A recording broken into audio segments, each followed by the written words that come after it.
அருள் செய்யும் பெருவள்ளல் நீ. மலைதோறும் படை வீடு இருந்தாலும் முருகாயன் மனவீடு வந்து அமர்வாய்.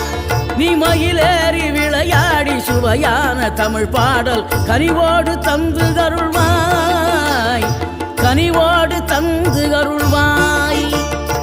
ஆறுபடை வீடும் அருள் வழங்கும் முருகா அருகே நீ ஓடோடிவா. மூவிரண்டு முகம் ஜொலிக்க 6 கரங்களுடன் ஆதரவு தரவோ